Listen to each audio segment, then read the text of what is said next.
नमस्कार मंडळी. आम्ही ननंद भाऊजाईंनी ठरवलं की आज आखाड तळूया, म्हणून आखाड तळण्यासाठी घेतलं होतं. आखाड तळण्यासाठी म्हणजे आज आमच्याकडं तेलच्याच करतात. आखाड महिन्यात तर रव्याच्या तेलच्या करायच्या होत्या, म्हणूनच त्या तेलच्या करण्यासाठी आणि मला थोडंसं तिखट पण सोबत म्हणून चटणी पण करायचं होतं. आखाड महिना म्हटलं की घराघरामध्ये तळण आवर्जून केलं जातं. आजच्या व्हिडिओमध्ये मी आणि माधुरीने मिळून आखाड स्पेशल बेत केला आहे. आम्ही पारंपरिक पद्धतीची मऊ लुसलुशीत तेलची आणि सोप्या पद्धतीची चकली बनवली आहे. ननंद आणि वहिनीची जुगलबंदी आणि सोपी रेसिपी तुम्हाला नक्कीच आवडेल आणि व्हिडिओ पूर्ण पहा. आणि या आखाडात तुम्ही काय तळलं ते मला पण नक्की कमेंट करून नक्की सांगा. आणि माझा व्हिडिओ आवडत असेल तर लाईक पण करायला विसरू नका. आधी तिने गोल गोल अशा रव्याचे लाडू बनवून घेतले होते. म्हणजे रवा म्हणजे आधी साखरमध्ये रवा भाजायचा आणि साखरेत पाणी टाकून ठेवायचं, साखर बुडेल इतकं. आणि मग नंतर सकाळी साखर बुडेल इतकं पाणी टाकून ठेवायचं आणि दुपारी रवा हे भाजून रवा गार झाला की त्या भिजलेल्या साखरमध्ये टाकून ठेवायचं. 2 ते 3 दिवस ते भिजू द्यायचं. आपल्या ह्याच्यावरच राहते ते रवा किती दिवस भिजायचं, ते जेवढा फुगेल तेवढा जेवढा भिजेल ना रवा तेवढा तो रवा फुगतो आणि तेलच्या पण छान होतात. मग तिने आधी लाडू असे बनवून घेतले, मी पीठ हे मळून घेतलं आणि मग दोघींनी मिळून छान अशा तेलच्या केल्या. आमच्याकडं आखाडात स्पेशल हे तेलच्या करतात आणि लग्नात पण करतात. लग्नाला सांजुरा काढून म्हणजे गव्हाच्या सांजुऱ्याच्या रव्याच्या हे करतात. पण आता म्हणलं एरिया आपण अर्धा किलो रव्याच्या तेलच्या करूया म्हणलं. आखाडात कसं पोरांना पण आवडतात आणि यांना पण आवडतात, म्हणून मग करायसाठी घेतलं होतं. आणि त्याच्यासोबतच तिखट काय बनवायचं म्हणून मग थोड्याशा चकल्या पण केल्या होत्या. मग चकल्या करण्यासाठी काय भाजणीचं पीठ दळून आणलं नव्हतं, म्हणून मग मैद्याच्याच केल्या होत्या. तुम्हाला पुढं व्हिडिओ समजेलच आम्ही काय काय केलं ते. मग नंतर मग तिने खाली बसून छान अशा लाटू दिले. लाटायला काय जास्त अशा आपण जशी पुरणपोळी करतो ना तशीच भरायची असते तेलची. म्हणजे अलगद लाटायची असते, जास्त पातळ पण करायची नसते. सारण जास्त भरलेलं असतं ना त्याच्यामुळं सावकाश लाटून घ्यायचं. आणि मग तिने लाटून दिल्या खाली बसून आणि दोघींच्या गप्पा मारत आमचं काम चालू होतं.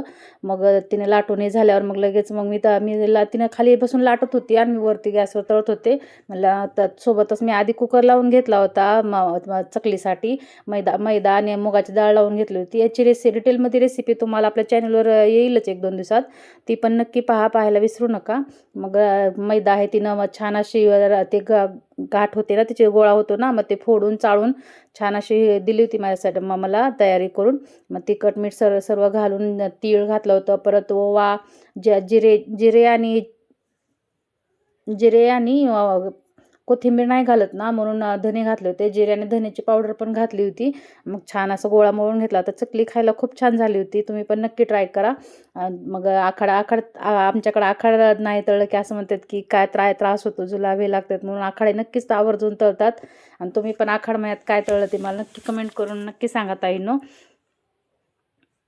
नंतर मग पिठाचा गोळा बनवून घेतला, जेवण हे करून घेतलं आणि मग नंतर चकली तळायला घेतलं होतं.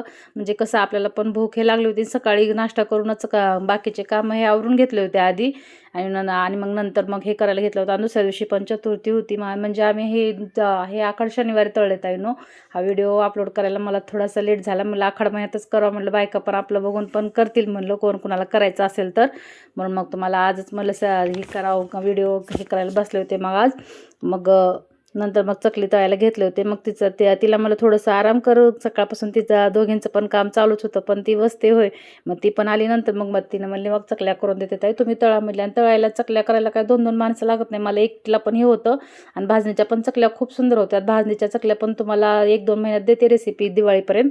मग ते पण तुम्ही नक्की ट्राय करा. आणि हे मैद्याच्या मला आता थोडंसंच करायचं, भाजणीचं कुठं दळून आणायचं करायचं, म्हणून मग थोड्याशाच करायच्या. म्हणून मग मैद्याच्याच केल्या होत्या चकल्या. आणि खायला पण ह्या पण थोडंसं तेल धरतं म्हणतात, पण चकलीला काय तेल धरलं नव्हतं.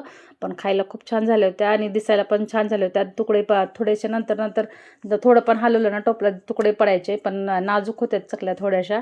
आणि खायला पण टेस्टी होते. तुम्ही नक्की ट्राय करा. आणि केल्या असेल तर मला पण नक्की कमेंट करून नक्की सांगा. आखाड तळून झालं की कसं तेलच्या तळलं होतं, पण त्याचं तेल काढून ठेवलं बाजूला आणि मग नुसतं त्या दुसऱ्या तेलात म्हणजे त्या तेलात चकली नरम पण होऊ शकते म्हणलं. मग आधी तेलच्याच तळून त्याने म्हणले तेलच्या नको करू, पण चकल्या कर म्हणले. चकल्या खूप आवडतात त्यांना, म्हणून म्हणलं थोड्याशा करते. बघा असं थोडे थोडे नंतर गार तेल झालं ना, त्याच्यामुळं गार तेलात टाकल्यावर थोडेसे तुकडे पडत होते, पण नंतर छान झाल्या. एकदम गरम गरम तेलात तळल्या ना, खूप छान झाल्या होत्या. आणि तुम्ही पण आखाड महिन्यात तेलची केली होती का? तुमच्या गावाकडं पण नक्की नक्की मला कमेंट करून सांगा. आमच्या गावाकडं तर आता आखाड महिन्यात रव्याच्या तेलच्या भरपूर लोक करतात. चकल्या बघा सुंदर झाल्या होत्या आणि तळायला अर्धा किलोच्या केल्या होत्या चकल्या, पण भरपूर झाल्या होत्या. मग नंतर मग चकलीचा पण व्हिडिओ करायचा आहे ना मला, व्हिडिओ शूट करून ठेवला ते पण. आणि रेसिपी आपल्या चॅनलवर नक्कीच येईल ताईनो, 1-2 दिवसात. नक्की व्हिडिओ बघा आणि माझ्या व्हिडिओला आवडत असेल तर चॅनलला सबस्क्राईब करा आणि आपल्या व्हिडिओला लाईक पण करायला विसरू नका. अशाच एका नवीन व्हिडिओमध्ये भेटू आपण पुढच्या व्हिडिओमध्ये. सर्वांना श्री स्वामी समर्थ.